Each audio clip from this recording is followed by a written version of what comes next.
갈라디아 교회의 문제점은 온전한 복음에 서지 못했다 하는 거죠. 온전한 복음이라고 하는 것은 믿음으로 말미암는 구원, 또 믿음으로 말미암는 의인데 그럴 수밖에 없죠. 그 당시 갈라디아 교회가 아직 성경도 완성되기 전이었고 기독교 교리도 체계화되기 전이었기 때문에 사실은 그럴 수밖에 없어요. 그러나 오늘날에 있어서는 그래서는 안 되죠. 분명히 믿음이 분명해야 되고 또 성경적 정통성 위에 믿음의 뿌리를 내리지 않으면 안 된다. 오늘 본문에 보면 사도 바울은 갈라디아 교회 성도들을 굉장히 책망을 하고 있습니다. 3장 1절에 보면 어리석도다 갈라디아 사람들아 예수 그리스도께서 십자가에 못 박힌 것이 너희 눈앞에 밝히 보이거늘 누가 너희를 꾀도냐. 갈라디아 교회 성도들의 특징이 뭐냐면 믿음의 중심이 없기 때문에 누가 이 말하면 이리 넘어가고 누가 이 말하면 이리 넘어가는 속히 믿음의 중심이 흔들리는 것이었잖아요. 그래서 그런 부분을 책망하고 있고요. 2절에 내가 너희에게 다만 이것을 알려 하노니 너희가 성령을 받은 것은 율법의 행위로냐 듣고 믿음으로냐. 3절 시작. 너희가 이같이 어리석으냐 성령으로 시작하였다가 이제는 육체로 마치겠느냐. 이 얼마나 큰 책망인지 몰라요. 너희가 성령으로 시작했다가 육체로 마치느냐. 믿음으로 끝까지 믿음으로 예수를 믿는 믿음으로 의롭게 되는 이 믿음을 지켜야지.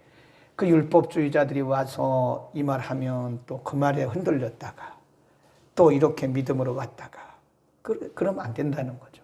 그러니까 너희가 성령으로 시작했으면 끝까지 성령으로 끝나고 성령으로 가야지. 왜 성령으로 시작했다가 육체로 마치느냐. 참 안타까운 거죠. 우리가 육체로 시작해서 성령으로 가는 것은 참 훌륭한 신앙입니다. 우리가 육체로 시작한다는 것은 우리가 처음에는 굉장히 어리석기도 하고 육신적이기도 하고 초보적인 모습이죠. 그러다가 우리의 신앙이 점점 자라서 성령의 사람이 되는 것은 너무 좋은 신앙입니다. 근데 어떤 사람은 성령으로 시작해요. 믿음으로 시작해요. 은혜로 시작했다가 이렇게 추락하는 경우가 있어요. 육신적으로 끝나는 거예요. 우리 인생도 성령으로 시작했다가 육체로 마치면 굉장히 개인적으로 굉장히 불행한 인생이다. 그게 누굴까요? 가룟유다 같은 인생이죠. 가룟유다는 정말 은혜로 시작했어요. 그런데 그가 성령이 없이 살다가 결국은 사단의 도구가 돼서 육체로 그런 것을 얘기하는 거예요. 그러니까 지금 갈라디아 교회 성도들을 책망하는 것이 너희가 성령으로 시작을 잘했는데 왜 육체로 마치려고 그러느냐. 그런 말씀이죠. 5절에 보면 너희에게 성령을 주시고 너희 가운데 능력을 행하시는 이의 일이 율법의 행위에서 난 것이냐 믿음에서냐. 그래. 그러니까 결국은 지금 사도 바울이 가르치려고 하는 것은 우리가 의롭게 되고 구원받는 것은 율법을 행한 것이 아니다. 바로 예수 그리스도를 믿는 믿음으로 말미암은 것이다. 이신득의 이신득구를 말씀하는 것이다. 그러면서 두 번째 주제 6절에 가보면 아브라함에 대한 얘기를 합니다. 6절 아브라함이 하나님을 믿음에 이것을 그에게 의로 정하셨다 함과 같으니라. 그다 써놓으세요. 창세기 15장 1절부터 7절이라고 써놓으시고 우리 한번 창세기로 가봅니다.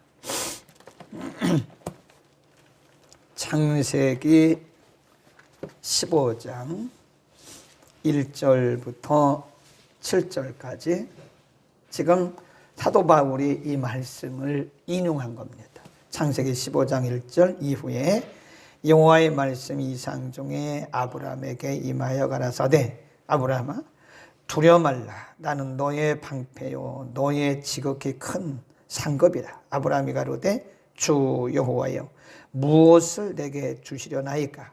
나는 무자하오니 나의 상속자는 이 다메섹 엘리에셀이니이다. 3절 아브라함이 또 가로되 주께서 내게 씨를 아니 주셨으니 내 집에서 길리온 자가 나의 후사가 될 것이니다. 지금 아브라함에게 하나님께서 벌써 오래전부터 말씀하셨어요. 내 몸에서 날짜가 내 후사가 된다. 근데 아브라함이 생각해도 아내 지금 100살이 다 돼가고 지금 자기 아내는 90살이 다 돼가는데 할머니 할아버지들이 무슨 아들을 낳겠어요. 그러니까 아브라함이 다른 방법을 쓰는 거예요. 저 엘리에셀이나 그냥 양자로 삼아가지고 그냥 그렇게 하겠습니다.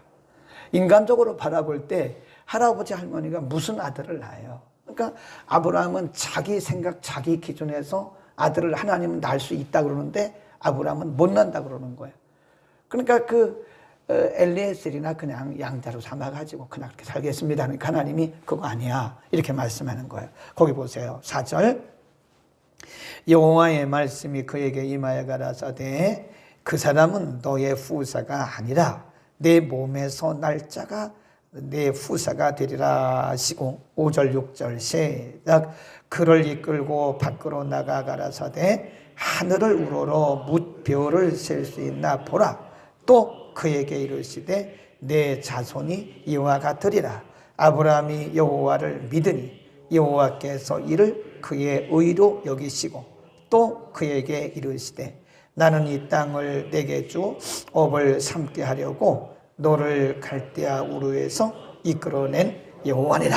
6절이죠. 6절. 그러니까 지금 이 갈라디아서 3장 6절 창세기 15장 6절 같은 절수예요. 같은 절수. 네. 지금 갈라디아서 3장 6절은 창세기 15장 6절을 인용한 거예요. 이해하시겠어요? 네. 그러니까 지금 아브라함이 율법 이전의 사람입니다. 율법은 모세 시대에 주어졌잖아요. 시내산에서. 그러니까 아브라함은 율법보다 훨씬 몇백 년 전의 사람인데 율법이 오기 전에 벌써 하나님께서 아브라함의 믿음을 의로 여기셨다 이거예요. 그러니까 율법으로 의롭게 되는 것은 안 맞는다 그 얘기입니다. 지금 바울이 그걸 설명하는 거예요. 아브라함은 율법이 오기 전 사람인데 율법도 없었는데 그 믿음을 보시고 의롭게 여기신 것처럼 오늘날도 율법으로 의롭게 되는 것이 아니라 하나님 예수 그리스도를 믿는 믿음으로 이렇게 된다. 그거를 지금 가르치고 있는 거예요. 분명하죠? 그 다음에 아브라함의 세 번째 조제 아브라함에 대해서 그렇게 말씀하고 나서 7절에 보면 그런즉 믿음으로 말미암은 사람은 아브라함의 아들인 줄 알지어다. 자손이란 뜻입니다. 자손. 아브라함의 자녀다. 또 하나님이 이방을 믿음으로 말미암아 의로 정하신 것을 성경이 미리 알고 먼저 아브라함에게 복음을 전하되고 줄급시다. 아브라함에게 복음을 전했다. 아브라함은 율법 전의 사람이고 예수님 오시기 전의 사람인데 아브라함에게 복음이 전해졌다 그러는 거예요. 그러니까 구약 시대나 신약 시대나 구원에 이르는 방법은 똑같아요. 믿음입니다. 믿음. 내일 또 모레 또 다시 말씀드리겠지만 하나님이 우리를 의롭게 여기시고 우리가 구원에 이르는 것은 우리의 행위가 절대 아닙니다. 그러니까 우리가 잘못하면 믿음보다 업적주의에 빠지면 큰일 납니다. 공로주의에 빠지면 큰일 납니다. 네. 기독교 밖의 타종교들을 보면 공로주의예요. 공로주의. 그러나 성경은 철저하게 인간은 죄성을 가지고 있고 죄 아래 태어났고 다 타락한 존재이기 때문에 예수 그리스도의 보혈을 통해서 죄사함을 받고 말씀과 성령으로 거듭나지 않고는 하나님 나라를 갈 수도 없고 볼 수도 없다. 요한복음 3장에서 거듭남의 필요성을 어제 성서학당에서 말씀드렸잖아요. 거듭남의 필요성을 말씀드렸어요. 그러니까 말이에요. 우리가 이렇게 하나님 앞에 드리고 헌신하는 것은 구원받기 위해서 하는 게 아니에요. 구원받은 자로서 감사해서 하는 겁니다. 절대로 어떤 자기 의의를 드러낼 수가 없어요. 우리가 하나님 앞에 자랑할 수도 없고 사람 앞에 자랑할 수도 없어요. 왜냐하면 우리는 하나님의 은혜로 믿음으로 구원받은 사람들이에요. 거저 주신 은혜예요. 은혜란 말은 카리스란 뜻인데 거저 주셨다 그래요. free gift, 이게 은혜입니다. 그냥 거저 주신 은혜예요. 선물로 주신 거예요. 우리의 행위로 그렇게 된 게 아니에요. 그러니까 오늘날 여러분 행위를 가지고 내가 하나님 앞에 뭐 구원받고 이렇게 되는 것처럼 생각하면 절대 안 돼요. 사단의 속임수예요. 그러니까 믿음이 있는가를 봐야 돼요. 저 사람이 헌금을 많이 했다고 해서 그 사람이 구원받는 거 절대 아닙니다. 예수 믿어야 구원받는 거예요. 그거 착각하면 안 됩니다. 본인도 착각하면 안 돼요. 내가 많은 교회를 지었으니까 신동아 그룹의 최순영 장로님이요. 할렐루야 교회 장로님이신데 이분이 정권이 바뀌어가면서 경제사범이 돼가지고 감옥에 들어갔어요. 그거 참 희한합니다. 경제사범이 되게 감옥에 들어가서 몇 년 동안 있었어요. 근데 이분이 그 감옥에 있는 것이 은혜라고 그러다. 자기가 만일 감옥에 안 들어갔으면 자기는 지옥 갈 수도 있다고 그랬어요. 어딥니까? CBS 새롭게 하소서인가 거기 나와가지고 간증했어요. 내가 만일 감옥에 안 들어갔더라면 나는 정말 지옥 갈 뻔했다. 감옥에 있으면서 성경을 많이 읽었고 그때 깨달은 거예요. 그때 최순영 장로님이 교회를 100개도 더 줬대요. 자기 돈 있으니까 시골에서 목사님들이 오셔서 어렵다 그러면 교회 줘주고 달라고 교회 주는데 뭐 몇 억씩 드리고 그래서 100개도 더 줬대요. 근데 나중에 보니까 자기에게 믿음이 없는 거예요. 자기가 믿음이 있어서 그 헌신한 게 아니라 믿음으로 교회 짓도록 헌금한 게 아니라 그냥 구제하듯이 돈이 있으니까 어차피 세금 낼 건데 교회는 세금 그거 다 면제해 줬잖아요. 그러니까 그냥 그 교회 헌금하는 건 세금 안 붙어요. 그러니까 기업인들이 사용하는 것 중에 하나가 교회에다 기부해요. 종교 시설에다가 기부를 해요. 그러면 그 세금 100% 면제입니다. 지금도 그래요. 그러니까 그 최순영 장로님은 그때 자기가 그래서 굉장히 믿음이 좋은 줄 알았는데 감옥에서 자기 믿음을 돌아봤대요. 우리에게 그런 시간이 필요한 것 같아요. 꼭 감옥 갈 필요는 없지만 우리 자신을 돌아보는 시간이 필요합니다. 네. 제가 아는 어떤 분은요, 미국에서 와가지고 그 코로나 검사에서 양성도 아니고 음성인데 날짜가 하루 부족해가지고 집에서 2주간 격리했대요. 근데 집에서 2주간 격리하시면서 굉장히 많은 것을 깨달았대요. 예, 왜냐하면 매일 왔다 갔다 하시는 분인데 2주간 동안 집 밖에도 못 나가니까 문 밖에 못 나가요. 결제할 거 있으면 그 비서가 갖다가 문 앞에 놓으면 결제하고 그럼 또 가져가고 이렇게 2주간을 지내면서 너무 많은 것을 생각했대요. 그분이 그러더라고요. 내가 2주간 자가격리한 것이 내게 있어서 너무 소중한 시간이었다. 그러더라고요. 최순영 장로님이 그 감옥에 있으면서 자기가 믿음으로 하지 않았다는 것을 발견한 거예요. 내가 교회를 100개 넘게 지었지만, 건축했지만, 내가 믿음으로 한 것이 아니었다. 그 자기가 믿음으로 하지 아니하고 구제하듯이 했다는 것을 거기서 발견하고, 거기서 다시 자기의 믿음을 A부터 다시 시작했대요. 1부터 다시 시작했대요. 여러분, 그거 필요합니다. 우리가 오랫동안 교회 다니다 보면 타성에 젖어가지고 우리는 우리의 믿음에 대해서 확인할 필요가 있어요. 반드시 우리의 믿음을 확인해야 됩니다. 그래서 그분이 다시 성경, 감옥에 있으면서 성경을 뭐 수십 도 했대, 수십 도. 그리고 자기 믿음을 돌아보면서 그동안 나의 믿음은 그거 아니에요. 성경적인 믿음이 아니었다는 걸 다시 깨닫고 그분이 나오셔서 간증하고 다니더라고요.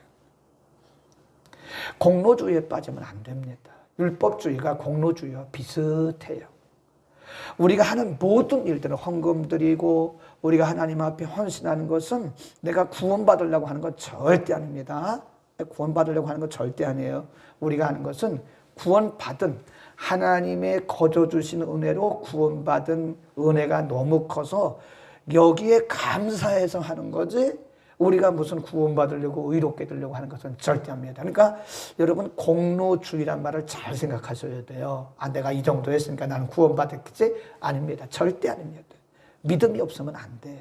믿음으로 말미암아 구원받는 거지 내가 뭘 했기 때문에 구원받는 것은 아니다. 우리의 그 무슨 이렇게 하고 이렇게 한 것은 상급과 관련된 거지 구원과는 상관없어요. 그러니까 구원받은 다음에 상급이지 우리에게 구원의 확신이 먼저다. 아멘. 꼭 기억하셔야 돼요. 그런즉 믿음으로 말미암은 자들은 아브라함의 아들인 줄 알지어다. 또 하나님이 이방을 믿음으로 말미암아 의로 정하실 것을 성경이 미리 알고 먼저 아브라함에게 복음을 전하되 모든 이방이 너를 인하여 복을 받으리라 하였으니, 그러니까 믿음으로 말미암은 거예요. 믿음으로 사는 자는 다 아브라함의 후손이고요.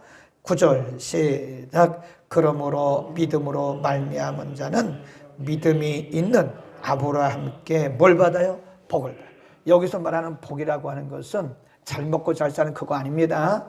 그런 복을 얘기하는 게 아니라 구원의 은혜를 얘기하는 거예요. 성경이 말씀하는 복은 구원의 은혜입니다. 구원의 은혜. 네. 세상에서 잘 먹고 그건 그런 복 얘기하는 게 아닙니다. 네. 우리가 세상에서 아무리 잘 먹고 잘 살아도 믿지 않으면 다 지옥 가는 거죠. 믿음을 얘기하는 게 믿음. 아브라함을 믿는 사람들은 아브라함과 함께 구원의 아브라함이 믿음으로 말미암아 의롭게 여김을 받은 것처럼 아브라함의 후손이다. 믿음으로 말미암아 우리도 의롭게 된다. 그러니까 여러분 우리가 그 교회 역사도 알 필요가 있어요. 제가 성서 학당에서 토요일 날 이제 가끔 이렇게 언급하잖아요. 상식적인 거를 말씀드리는 거예요. 네. 어떻게 보면 크리스찬들이 상식을 잘 모르고 그냥 무턱대고 믿는 경우도 많아요. 이 기본 상식 위에 말씀이 들어가면 훨씬 더 믿음이 견고해지고요. 성경도 바로 하는 거예요. 기본 상식도 없이 막 믿는다. 그러니까 우리가 기독교 역사를 아는 것도 다 알 필요는 없지만 중간중간 알 필요가 있어요. 1517년 꼭 기억하셔야 돼요. 1517년이 일반인들은 그것을 종교개혁이라 그러는데 우리는 기독교개혁이라 그래요. 안 믿는 사람들이 하는 얘기가 종교개혁이란 말이에요. 우리는 기독교개혁, 신앙개혁. 그러니까 이 1517년 이전에도 뭐 간헐적으로 여기저기서 개혁운동이 일어나긴 했지만 그때까지 주류를 이루고 있던 것이 뭐냐면 로마 캐톨릭이에요. 로마 캐톨릭은 교황의 말이 성경보다 우선합니다. 예, 교황이 한마디 하면 성경과 똑같아요. 절대 아니거든요. 성경 외에는 없어요. 누구도 없어요. 성경보다 누구를 높이는 것은 이단이고요. 그건 사악한 거예요. 아무도 성경보다 높을 수가 없고 성경을 앞설 수 없어요. 어떤 사람의 말도. 그래서 저 로마 캐톨릭이 그때 1517년 이전에는요. 성경이 아니에요. 성경이 교황의 말을 가지고 교리를 가지고 하는 거예요. 그러니까 면죄 부주고 막 이런 거잖아요. 성직 매매하고 막 이러잖아요. 그러니까 칼빈이나 주인권이나 루터나 이런 분들이 가만히 보니까 이건 성경이 아니라는 거예요. 그래서 그때 이분들에게 주신 하나님의 감동이 Back to the Bible, 다시 성경으로 돌아가라. 그래서 그 사람들이 순교하면서 목숨을 잃어가면서도 외쳤던 것이 성경으로 돌아가자예요. 그리고 그분들이 말한 게 뭐냐면 믿음으로 구원에 이른다 그거였어요. 기독교 개혁자들의 가장 중요한 말씀이 그겁니다. 우리는 믿음으로 구원받는 거지 우리가 무슨 뭐 성당 짓는다고 헌금하고 뭐 한다고 그래서 우리가 구원받는 건 아니다. 그때 당시 그랬단 말이에요. 지금도 마찬가지고. 기독교 개혁의 가장 중심에 있던 것이 뭐냐? 바로 이거예요. 믿음으로 말미암아 의에 이른다. 어?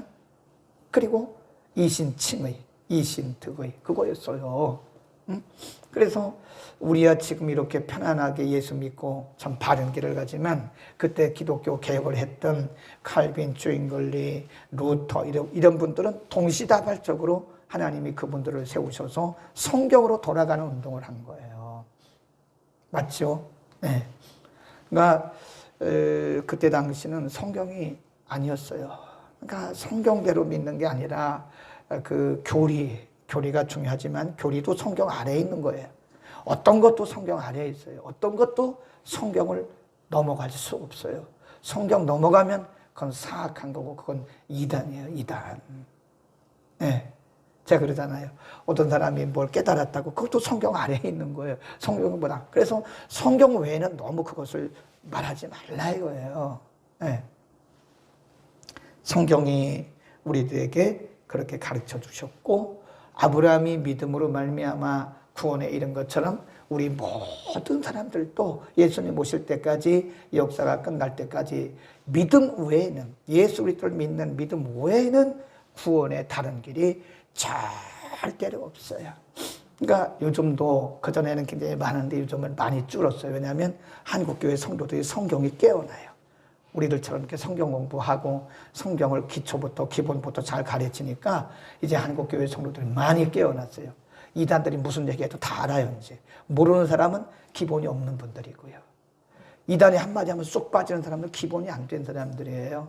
이렇게 우리처럼 차근차근 배우는 분들은 기본과 기초가 다져져 있기 때문에 이단이 한마디 하면 벌써 딱 알아요. 근데 아직도 그걸 구분을 못하는 사람이 있어요. 우리가 잘 알아야 됩니다. 그러니까 그때나 지금이나 바울 시대나 지금이나 보면 이렇게 엉뚱한 소리를 하는 사람들이 있어요. 복음 외의 것을 말하는. 그래서 우리가 갈라디아서 1장에서 그걸 뭐라고 그래요? 다른 복음. 다른 복음을 전한다. 다른 복음이란 말을 4번 하고 하늘에서 온 천사라도 다른 복음을 전하면 뭐 한다고 그래요? 저주받는다 그러잖아요. 하늘에서 내려온 천사라도 다른 복음을 전하면 저주받는다. 네. 그런데도 그런 데를 따라다니는 사람들도 꽤 많아요. 참 이해가 안 가요. 어떻게 정말 복음을 받았다면 성령의 빛을 받았다면 어떻게 복음이 아닌 다른 것을 저렇게 수많은 사람들이 따라다닐까 하는 생각을 합니다. 네, 우리는 예수 그리스도밖에 없습니다. 성경을 뛰어넘는 것은 아무리 훌륭해도 그건 성경이 아니고 그것은 성경 아래에 있어야 돼요. 아무리 훌륭한 사람도 성경 아래예요. 훌륭한 사람이란 말도 이상하지만 예수 그리스도 외에는 훌륭한 분이 없어요.